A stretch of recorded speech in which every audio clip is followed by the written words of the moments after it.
त्या मंगळसूत्राच्या आधी बांधलाय.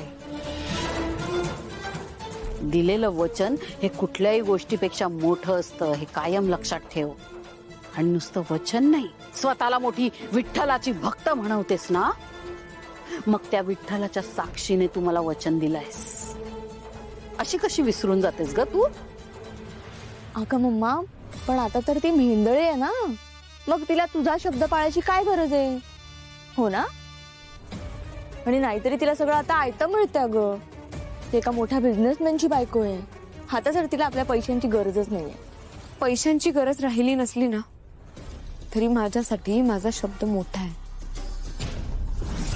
आणि माई, ह्यासाठीच मी तुमचा मान ठेवून कार्यक्रमाला आले होते. हो, आलीस ना. तोंड देखलेपणासाठी आलीच होतीस, पण नुसतं तोंड दाखवून स्वतःच्या जागी त्या खोटारड्या पारूला उभं करून गेलीस. माई, उलट पारूने माझी मदतच केली. ती माझ्या जागेवर उभी होती म्हणून मी कोर्टात जाऊन साक्ष देऊ शकले. अच्छा, ठीक आहे. झालं ना, झालं तुझ्या मनासारखं. सुटला ना तुझा नवरा. पण आता एक लक्षात ठेव, तुझ्या या असल्या फितुरीमुळे ना माझ्या ताराची एवढी मोठी संधी गेली.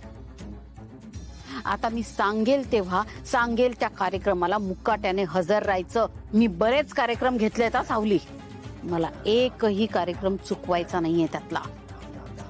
कळतंय ना? आणि पुन्हा ही असली नाटकं केलीस ना तर तुझी नाटकं खपवून घेणार नाही मी सावली. तुझ्या अप्पूसाठी आजवर एक रुपया जो मी खर्च केलाय ना तो व्याजासकट वसूल करीन मी तुझ्याकडून. चल जा, स्वयंपाक कर, भूक लागली आहे मला.